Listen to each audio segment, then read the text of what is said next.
남자아이가 1,000만 원이 넘어가고 여자아이가 이제 800에서 900선. 저한테 돈을 주시는 거예요. 근데 제 위로금이었던 거예요. 저희 둘이서 발설을 하지 않는 이상은 솔직히 모르잖아요. 처음에 그냥 아무도 모르게 그렇게 하려고 하다 보니까 제 번호는 혹시 어떻게 하셨죠? 그냥 나중에 연락할게요.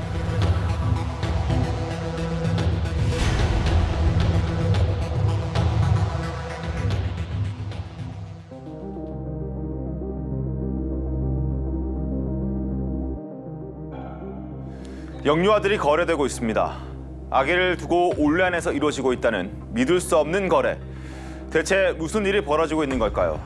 먼저 지난 3월에 일어났던 산모 바꿔치기 사건 이야기부터 시작하겠습니다.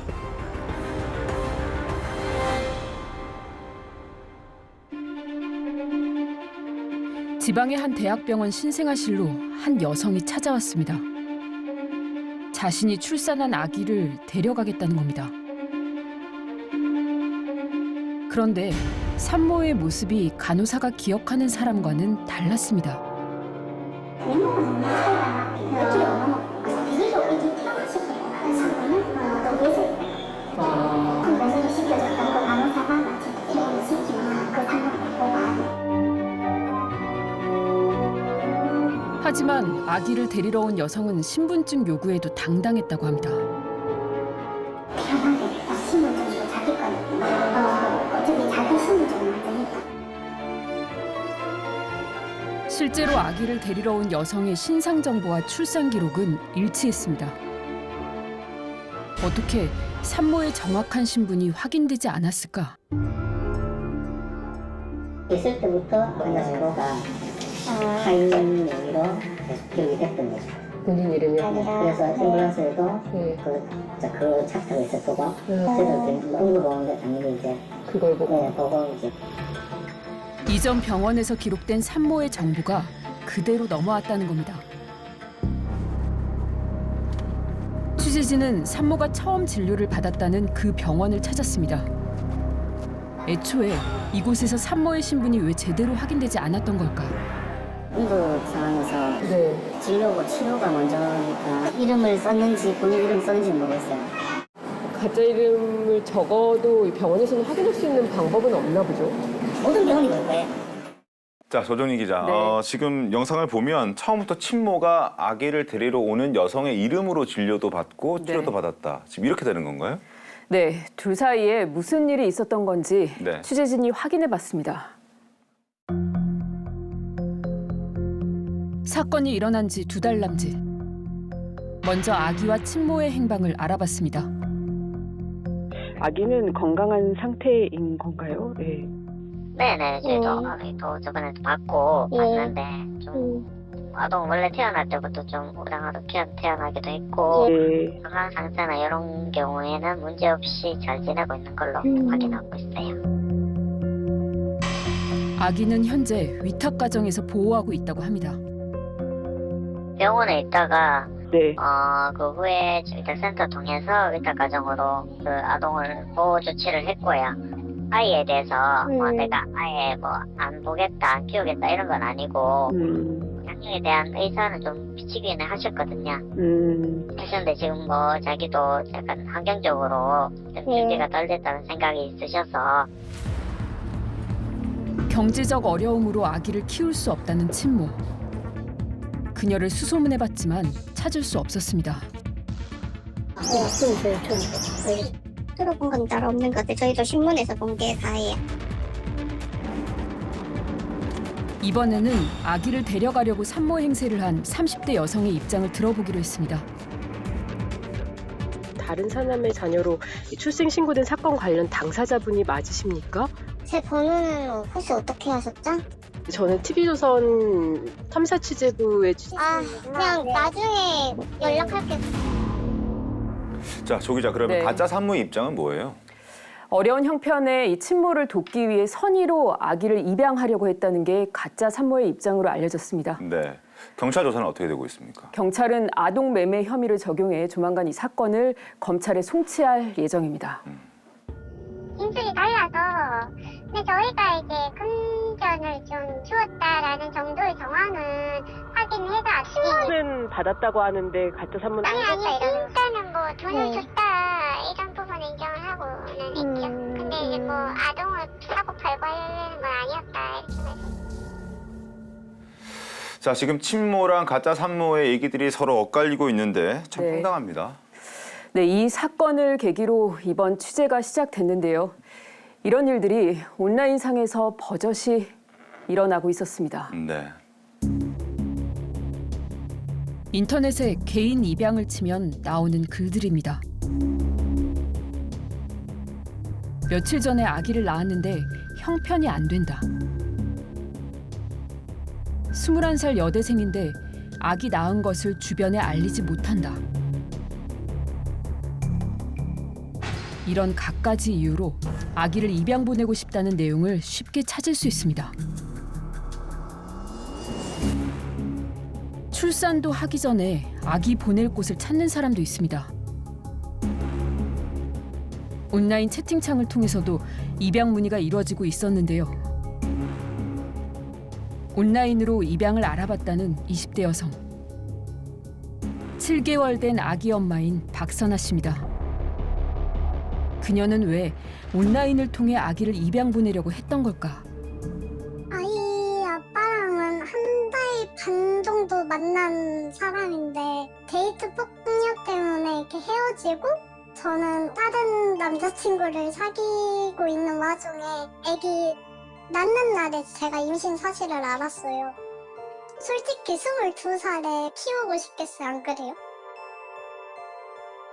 입양 기관도 알아봤지만 쉽지 않았다고 합니다.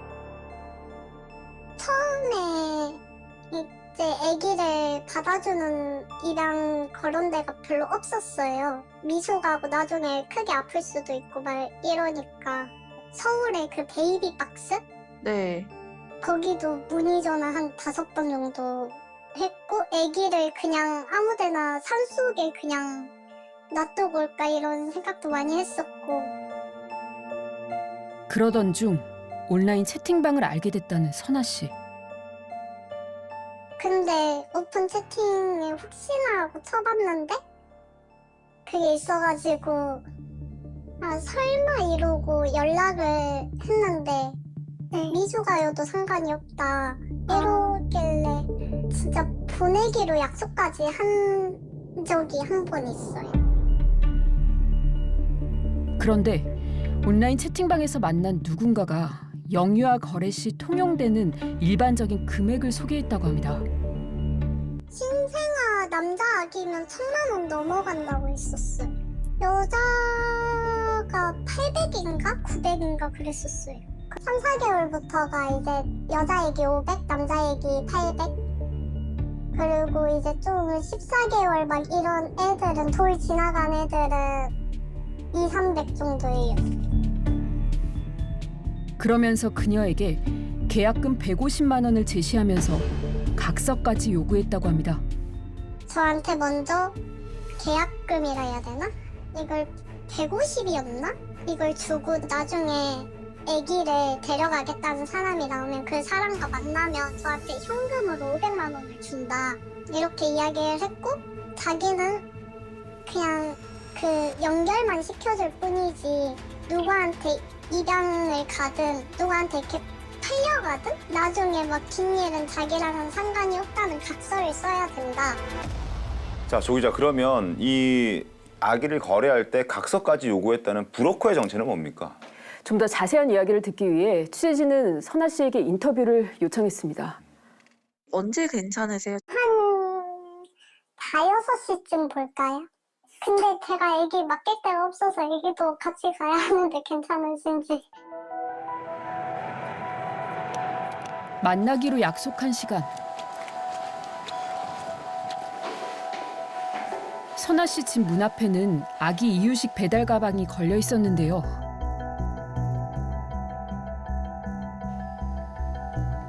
배를 눌러도 인기척이 없었습니다. 전화도 받지 않습니다. 잠시 후 아기가 너무 아파서 인터뷰를 미뤄야겠다는 연락이 왔습니다. 자, 아기를 계속 돌보고 있는 걸 보면 브로커의 요구에 응하지 않고 실제 거래까지는 이루어지지 않은 것 같네요. 그렇습니다. 그건 다행이긴 한데 진짜 이런 일이 벌어지고 있다는 게 믿기지가 않습니다. 네, 그 브로커는 이 돈을 주고 받는 방법까지 아주 구체적으로 알려줬다고 하는데요. 선아 씨의 이야기를 좀 더 들어보시죠. 그러시죠. 그 사물함? 거기에 제가 돈을 넣어놓고 키를 그 벤치 밑이었나? 거기에 붙여놓으래요. 붙인 거 사진 찍어 보내면 자기가 확인을 하고 이렇게 연락을 주겠다. 이런 거였어. 각서도 제가 그 만나서 이렇게 쓰냐? 이러고 물어봤는데 그거 똑같이 돈 그거 중개 수수료 그거 하는 방식처럼 그 사람이 넣어놓으면 제가 찾아가지고 각서 쓰고 다시 넣어놓고 이런 식이고 애기 그것도 그냥 그 알바? 그런 사람들 써가지고 애기만 이렇게 데리고 간다 이렇게 가셨어요.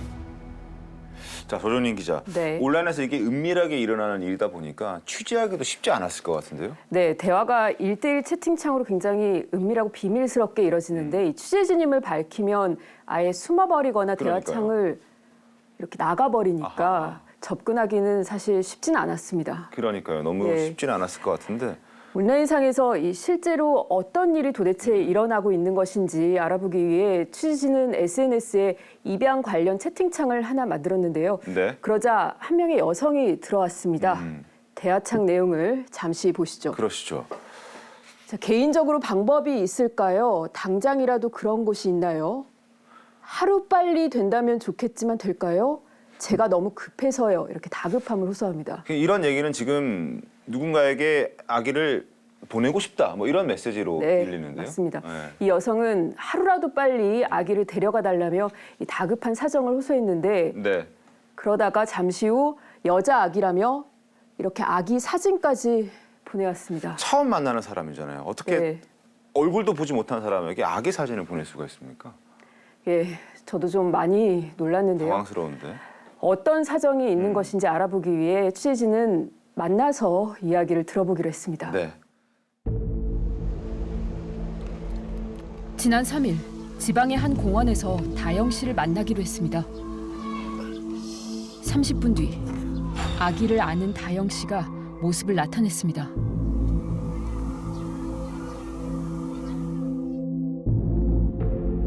채팅창으로 보내온 사진 속 그 아기였습니다. 이제 막 15개월이 되었다고 합니다. 내가 한다니까요. 제 사람이 되게 좋아갖고 잘 따라왔거든. 매일 휴대전화로 아기 입양만 검색해본다는 다영 씨. 하루에 맨날 이거 빨리 보낼 방법이 없나? 이것만 찾고 오는 거예요. 아니 나도 제발 숨 좀 쉬자. 얘 가면은 내가 숨통이 트일 것 같다. 어디 빨리 보내자. 요즘 들어서 계속 그것만 생각해 머릿속으로. 어디다 보내지? 현재 정기적인 수입이 전혀 없지만 아기를 두고 일을 나갈 수도 없다고 합니다. 한 10만 원? 저기 10만 원 있을 거야. 나 그거에 더 미치는 거야 이제. 나 이제 다음 달에 핸드폰을 내야 되는데 다음 달에 얘 그거 돈 나가야 되는데 하니까 이게 또 꼬여버리는 거야. 그러니까 어떡하지? 그렇다면 아기 아빠는 어디에 있는 걸까? 다영 씨는 사진 한 장을 보여줍니다. 얘 아기 임신했을 때 맞아. 좀 심했죠. 네? 멍이 들었던 거에 안에 터져갖고. 아기 아빠의 폭력은 점점 심해졌고 다영 씨는 아기와 함께 도망치듯 집을 나와야 했다는데요. 10개월 정도 같이 있다 그렇게 돼버린 것 같아요. 하는 게 너무 싫었어요. 이제 못 참겠는 거예요. 제가 그때 같이 있으면서 맞다가 몸이 너무 망가지는 느낌이 들어서 소리도 제대로 못했어요. 그렇다고 해도 왜 온라인으로 아기를 보내려는 건지 납득이 되지 않는데요. 취재진은 신분을 밝히고 정식으로 인터뷰를 요청했습니다. TV 조선에서 나오시는데 생각할 시간이 필요하다는 다영 씨. 내일 연락드릴게요.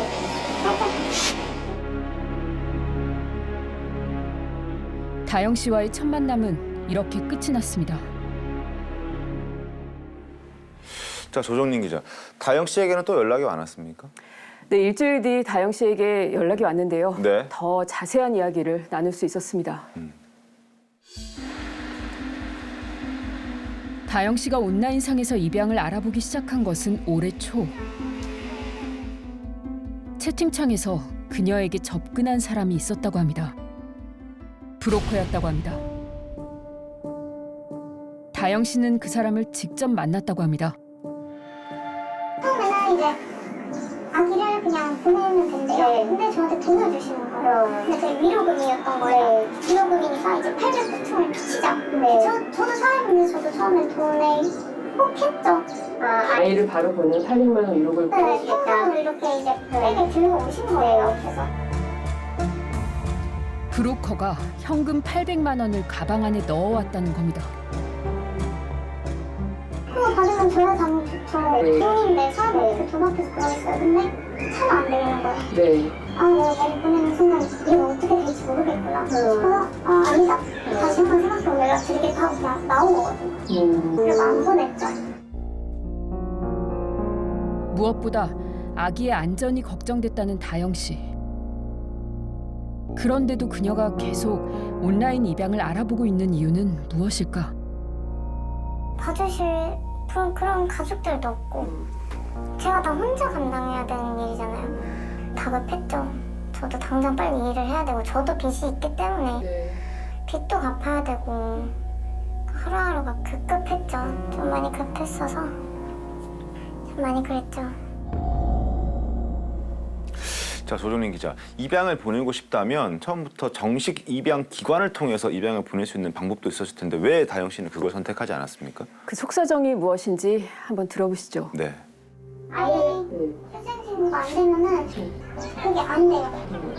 기관에는. 보육원, 위탁도? 네, 보육원, 보아원, 위탁 다 알아봤는데 시청에 신고를 해서 이제 그거를 밟아야 되는데 아예 안 되는 거예요, 지금. 안 하고 있는 것도 못하고 있는. 다영 씨는 방법을 찾으려고 여러 기관에 문의해봤지만 도움을 받지는 못했다고 합니다.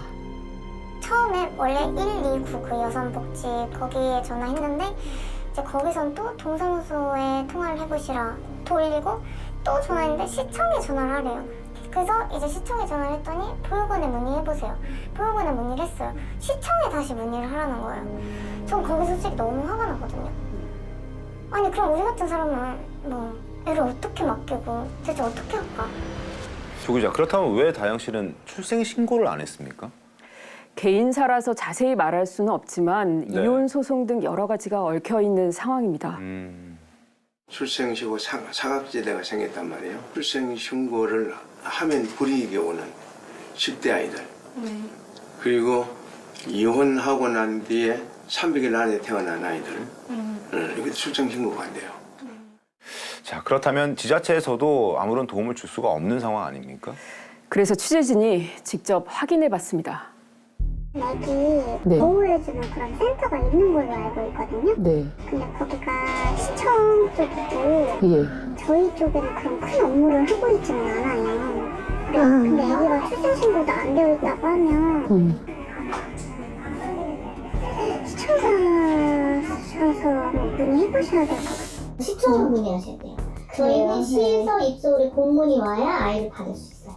가정위탁도 마찬가지고 저희도 마찬가지고 개별 시설에서 아이를 받거나 이러지 못해요.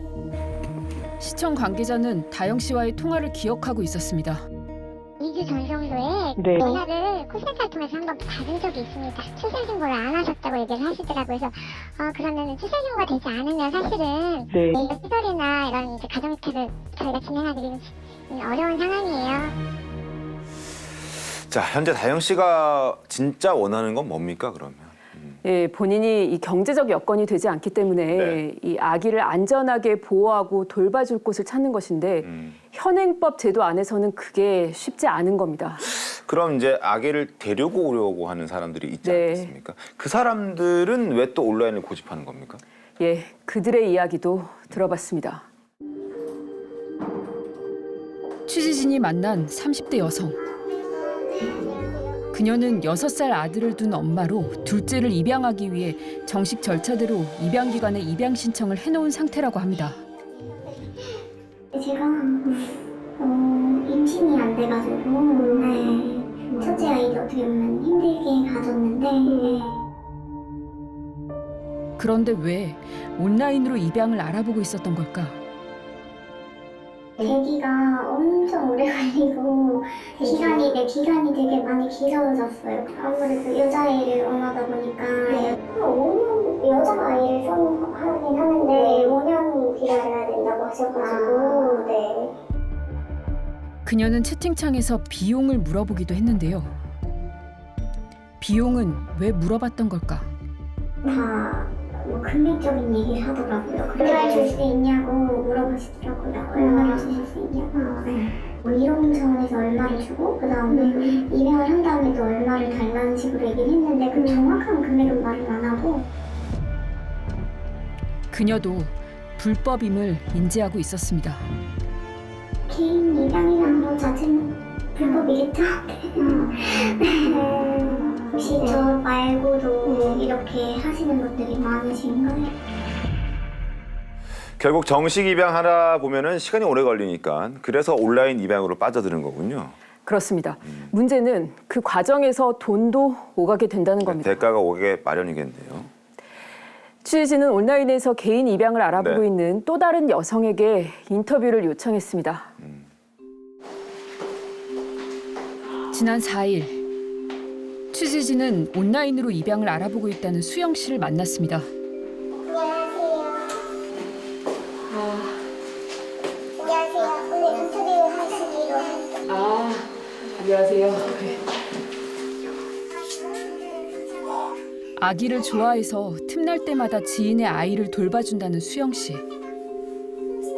그런데 아기를 입양하고 싶은 양부모로 보기에는 너무 앳된 외모입니다.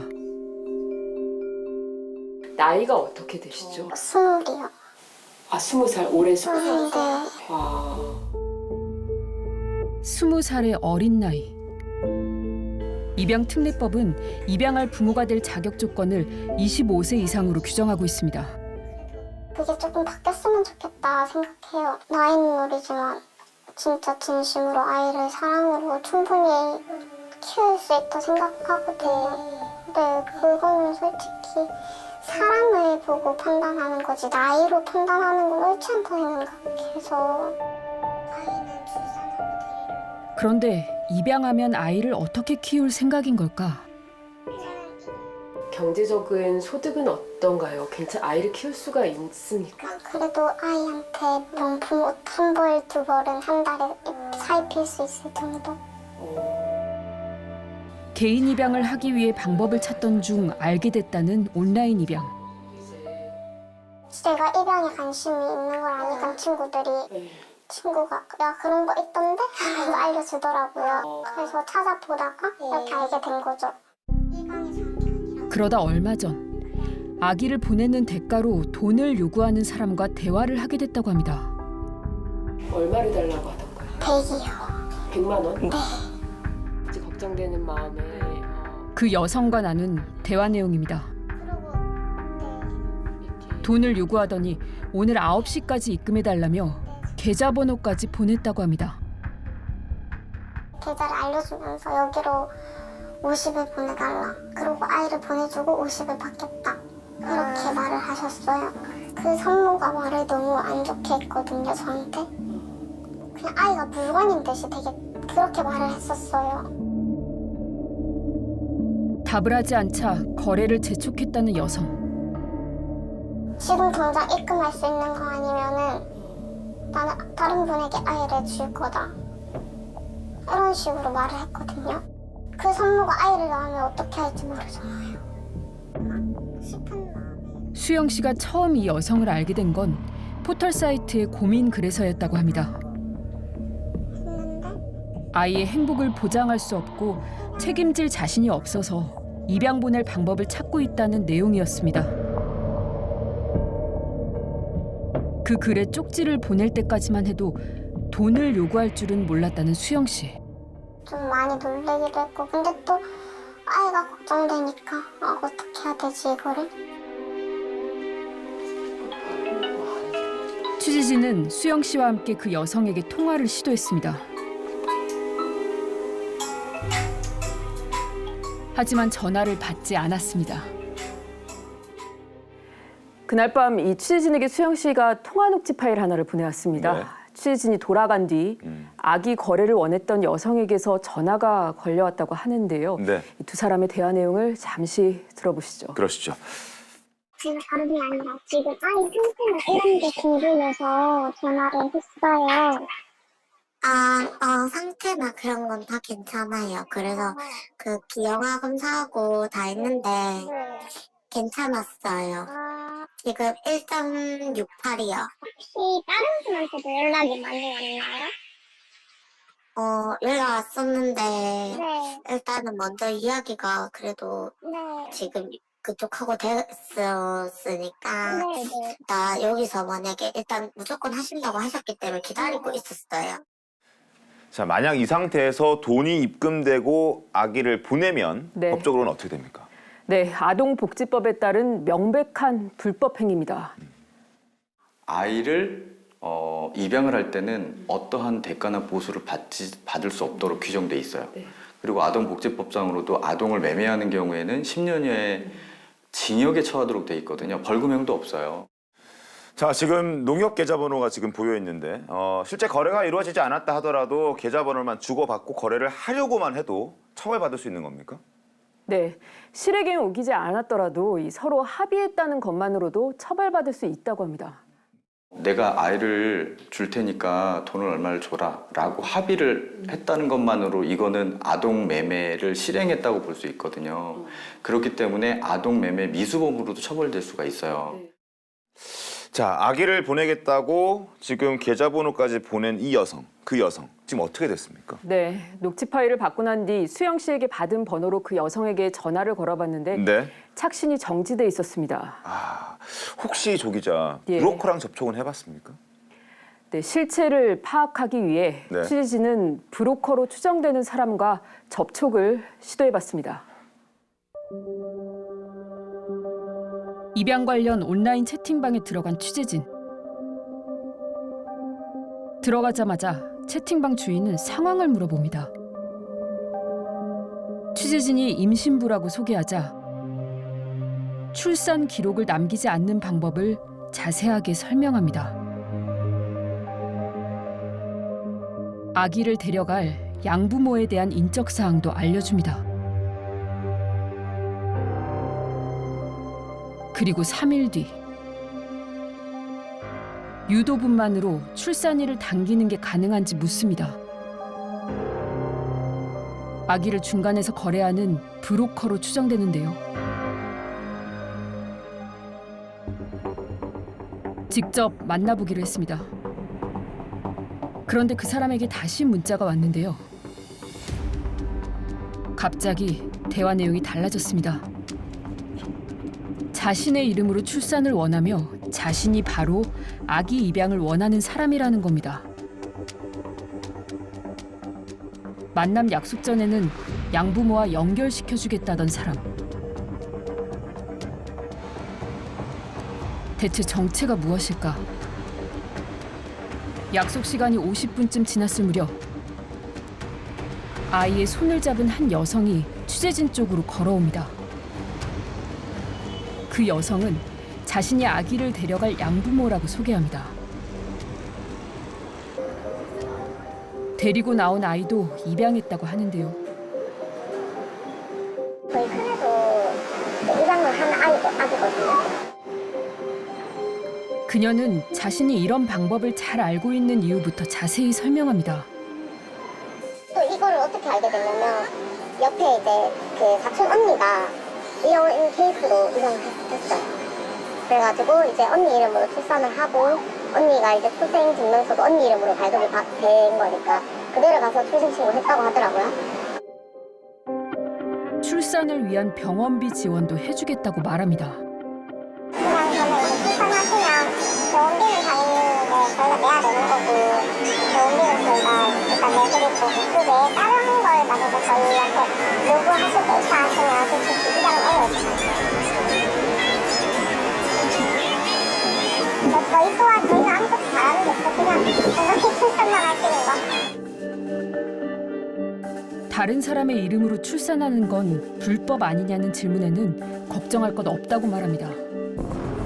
제 이름으로 접수를 해서 제 이름으로 진료를 보면 그냥 저인 거고 저희 둘이서 발설을 하지 않는 이상은 솔직히 모르죠. 취재진임을 밝히고 이 여성이 아기를 입양하려는 사람인지 브로커인지 확인해보기로 했습니다. 본인이 직접 입양을 희망하시는 건 맞으시나요? 네네 맞아요. 이렇게 중간에 소개해주는 이제 요즘 그런 걸 신고를 해가지고 네. 팀망 같은 걸 못 만들게 많이 하시더라고요. 네. 그래서 일단 선뜻 제가 입양하는 사람이다 네. 라고는 못 밝혀요. 그러면 소개해주는 역할도 하세요? 아니요 안 하죠. 그래서 제가 소개를 안 했잖아요. 소개를 하셨었잖아요. 누굴요? 그렇다면 채팅창에서 소개해준다던 양부모의 신상 정보는 누구의 것일까? 아니 그게 제 이야기잖아요. 아, 네 계세요? 어떤 거요? 아니요 같은 제가 라고 하기가 그래도 친정이 있고 저는 살고 있어요. 진료나 출산할 때부터 본인의 이름으로 받고 싶다고 말씀을 하셨었잖아요. 그거는 불법이 아니라고 생각을 하시나요? 솔직히 거기까지는 잘 모르겠어요. 그리고 제가 이런 얘기를 왜 하고 있어야 되는지도 모르겠고요. 잠시 후 자리를 떠났습니다. 자, 상식적으로 이해가 안 되는 것들의 연속인데 이 상황들을 전문가들은 어떻게 보고 있습니까? 네, 여성을 만난 영상과 지금까지 이 여성과 주고받은 채팅창 내용을 모두 전문가에게 보여주고 네. 분석을 부탁해봤습니다. 범죄심리 전문가 오윤성 교수는 단순히 아기를 입양하고 싶은 마음으로 접근한 양부모는 아닐 가능성이 높다고 분석했습니다. 입양할 건가요? 보내신 거. 그러니까 양쪽에 자기 고객 중에서 A그룹에 속하냐 B그룹에 속하냐를 물어보는 거예요. 그 처음부터 완벽하게 기록을 원하는 방향으로부터 시작해서 데려가려고 하는데 그걸 깔끔하게 해줄 수 있다. 일반인들이 잘 모르는 정보를 상세하고 능숙하게 설명하는 것부터 상식적이지 않다는 오윤성 교수. 보통 애를 입양을 하겠다라고 하는 사람이 이런 걸 알 수가 없죠. 알 수가 없죠. 뭐 출산 기록을 안 남기고 뭐 진료 보는 거 이거는 뭐 제가 봤을 때는 이 사람은 선수예요. 그렇다면 만남 직전 왜 양부모로 입장을 바꾼 걸까? 저희 둘이서 발설을 하지 않는 이상은 솔직히 모르죠. 비밀이 보장된다는 것은 이런 행위 자체가 불법이라고 하는 것을 본인이 분명히 인식을 하고 있는 거죠. 자신이 하는 행동이 명확하게 불법임을 알고 있기 때문에 양부모로 입장을 바꿨을 가능성이 높다는 겁니다. 어차피 이 사람은 자기는 브로커가 아니다라고 하는 것을 강조하기 위해서 그렇게 얘기를 하는 건데 실제로는 이 사람이 브로커건 아니건 간에 자기가 이 그 불법이라고 하는 이 메커니즘에 본인이 몸을 담근 것은 확실하죠. 다른 전문가들의 분석은 어때요? 네, 같은 영상과 채팅창을 범죄심리 전문가 이수정 교수에게도 보여줬습니다. 이수정 교수는 이 여성이 아기를 데려가려는 의도가 의심스럽다고 합니다. 입양을 이런 형태로 불법적으로 하려는 사람들의 의도를 생각해 보면 꼭 그게 뭐 진짜 자기 자식으로 키우려고 하는 건전한 가정일 가능성이 뭐 높을까? 아니면 다양한 이제 용도로 아이들을 활용하려는 금전적인 목적으로 그런 의도가 높을까라고 생각해 보면 결국은 후자도 배제하기는 어렵다는 거예요. 다른 범죄의 가능성도 배제할 수 없다는 건데요. 아동이 결국은 아동 수당이 나오기 때문에 돈이잖아요. 아이 당 한 달에 얼마씩 나오니까. 그래서 그런 아동 수당을 노린 범죄일지도 몰라. 네. 구체적 케이스. 문제는 아이가 범죄의 피해자가 되더라도 형사사건이 되기 전까지는 알 수 없다는 겁니다. 뭐 누군가 신고를 해야지 지금 이런 사건들이 그 수면 위로 떠오를 것이기 때문에 경찰, 사법당국에 의해서 인지되기가 일단 굉장히 어려울 거다. 그런데 이제 그런 틈을 이용을 해서 이미 브로커가 형성이 되고 있고 그 브로커를 통해 가지고 지금 뭐 이 거래가 이루어지고 있다면 그거야말로 진짜 심각한 상황으로 볼 수밖에 없죠. 자, 그렇다면 지금 온라인상에서 벌어지고 있는 이런 엄청난 영유아 거래 실태 제대로 파악은 되고 있습니까? 쉽지 않습니다. 쉽지 않은 이유가 분명히 있을 텐데요. 예, 그 이유에 대해서 취재했습니다. 한국 미혼모 가족협회 정수진 상담팀장이 온라인상에서 일어나는 불법 입양 관련 글을 모니터링하기 시작한 것은 임신 고민글 아래 달린 채팅창 링크 때문이었습니다. 처음부터 이상하다는 생각이 들어서 제가 이제 임산부인 걸로 가정하고 그 채널에 입장해서 상담을 시도해봤죠. 당시 정 팀장이 브로커로 추정되는 사람과 대화한 채팅창 내용입니다. 우선 제가 당연히 병원을 안 갔을 거라고 생각을 하더라고요.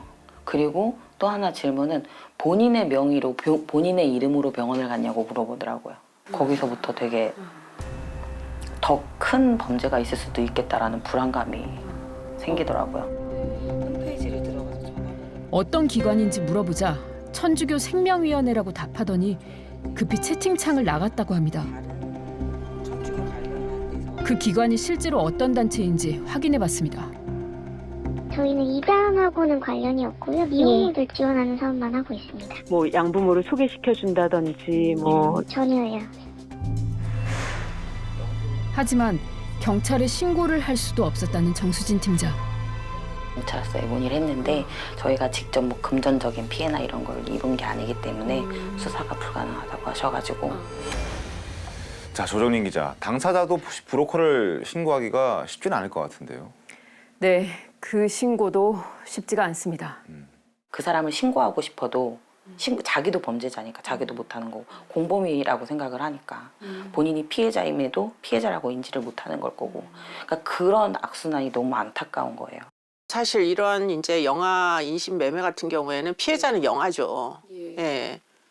그런데 뭐 그 이제 당사자 입양이 되는 당사자는 발언권이 없기 때문에 결국은 그 이제 엄마의 니즈와 불법적인 루트를 통해서라도 쥐두새도 모르게 입양을 하고 싶어하는 그런 어떤 한국적인 아주 독특한 사회 문화 하고 다 이제 그 브로커들의 니즈하고 다 맞아 떨어지는 거죠, 이게.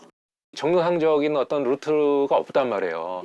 그럼 원래 이렇게 누구하고 대화할 수 있는 기관이 그곳이 바로 인터넷이잖아요. 수십 명이 달겨들어서 애기 내가 데려다가 잘 키워드리겠습니다 하면 그렇게 해서 인터넷 불법 입양은 계속 많아지고 있을 것이다. 자, 그렇다면 정부 당국은 이런 불법 영유아 거래의 심각성을 알고는 있습니까? 정부 당국은 영유아 거래의 실태 파악조차도 제대로 하지 못한 실정입니다. 그렇군요. 제보가 들어온 게 없어가지고 저희도 사실 알지 못했던 내용이고요. 뭐 명백하게 이건 위법 사항이기 때문에 경찰이나 뭐 이런 데 신고가 들어갈 일일 것 같아서 저희가 뭔가 모니터링을 하거나 그럴 수 있는 부분은 아닌 것 같거든요. 그건 너무 알기 어렵다는 입양 자체에 대해서 어떤 루트로 뭐 입양이 이런 거 자체를 어쨌든 총괄이 아무래도 복지부다 보니까 저희가 뭐 입양 관련돼서 그렇게 자세하게까지는 파악은 하고 있지 않아요. 저희가 그 통신정보는 통신부에서 담당하고 있으니까요. 일단은 저희 소관 사항에 해당은 하는 것 같은데 내용 내용을 확인이 되는 게 아니고. 자, 정부 당국도 결국 실태 파악에 어려움을 겪고 있군요. 그렇습니다. 하지만 그렇다고 해서 네. 정부 당국이 손 놓고 있어서는 안 된다고 전문가들은 지적합니다. 물론입니다. 이제 오픈 채팅방에서 거래를 하는 그런 그 일을 뭐 정부의 어디서도 사실 관리 감독을 하지 않는다는 또 문제들이 있죠. 실태부터 정확하게 포착을 하고 실제로 사건이 어떻게 일어나는지 뭐 법례를 통해 가지고 수사의 지침이나 이런 것들을 대폭 확장을 하든가 바꾸던가 해야 될 거예요. 예. 미혼모의 입장도 좀 상당히 좀 많이 고려를 해가지고 법적 보호 제도가 좀 더 강력하게 만들어져야 되는 거 아닌가 그렇게 생각을 합니다. 네. 자, 정부 당국의 실질적인 대책 마련이 좀 시급해 보이는군요. 네, 그렇습니다. 자, 그나저나 다영 씨와 아기는 그 이후에 어떻게 됐습니까? 예, 취재 막바지 무렵 네. 15개월 아기 엄마 다영 씨를 다시 만났습니다. 다시 만난 다영 씨는 일당 아르바이트를 하고 오는 길이라고 했습니다. 오늘 일당은 얼마 벌었어요? 오늘요? 네. 78,000원이요. 78,000원. 버티기네, 매일 하루하루. 진짜 하루하루 버티기. 다영 씨와 아기가 안전하게 보호받을 수 있는 방법은 없는 것일까? 여기 지금 아기도 옆에 있는 건가요? 아기가 지금 취재진은 다영 씨와 함께 방법을 찾기 위해 기관과 상담을 했습니다. 비밀로 이루어진 상담에서 다영 씨는 출생 신고를 할 수 없는 상황에 대해 자세히 설명했습니다. 40분 남짓 걸린 상담이 끝난 다영 씨. 표정이 어두워 보입니다. 기저귀나 물품 이런 거 지원해 주신다 하셨고, 근데 입양이나 뭐 이런 위탁 쪽은 일단은 당장은 어렵고. 출생 신고 때문에. 그쵸. 속이 시원하지 않은 것 같아요. 그래요. 그래서 답답한 마음이죠. 뭐. 다영 씨와 함께 근처 편의점에 들렀습니다. 원래 이거를 이제 이 조그만 이거를 사서 그때마다 사서 우유를 물에 타서. 우유나 기저귀처럼 아기에게 꼭 필요한 것들을 사는 것도 쉽지 않습니다. 필요한 거 없어요?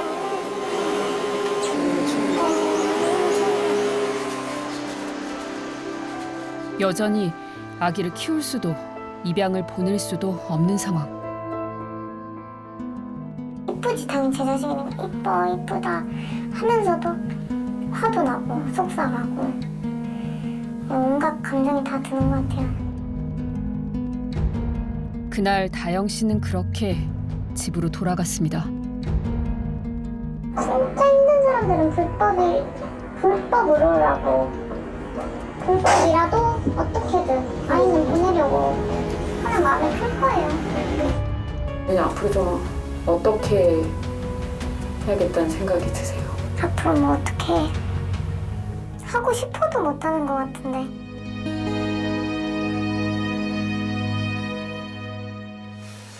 자, 다영 씨도 아기도 행복하고 또 안전한 방향으로 좀 결론이 나면 좋겠습니다. 네, 저도 꼭 그러길 바랍니다. 네. 아기를 키우기 힘든 상황에 놓인 사람들이 불법적인 방법을 선택하지 않도록 네. 국가기관의 지원과 사회적 제도 마련이 절실해 보입니다. 네. 자, 조준인 기자 수고하셨습니다. 탐사보도 7 오늘 소식은 여기까지입니다. 시청해 주셔서 고맙습니다.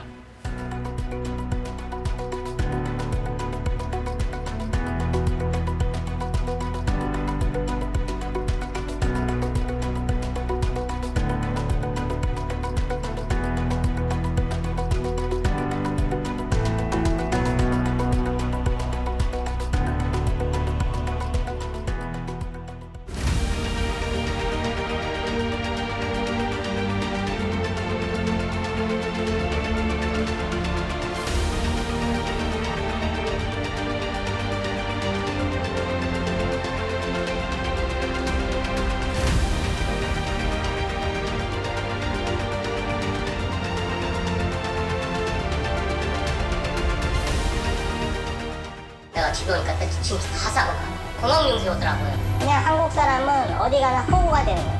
베트남을 포함한 국가들은 대략 2천만 원 넘어갑니다. 묻지마 결혼하는 거예요. 어떻게든 짜 맞추려고 했겠죠. 이거 완전히 다 바가지입니다. 그리고 그 사장님들이 하는 말이 있어요. 남자만 보내라. 그럼 우리가 책임져야 야, 좋은가 아빠 마찬가지야. 남은 이렇다 말이야.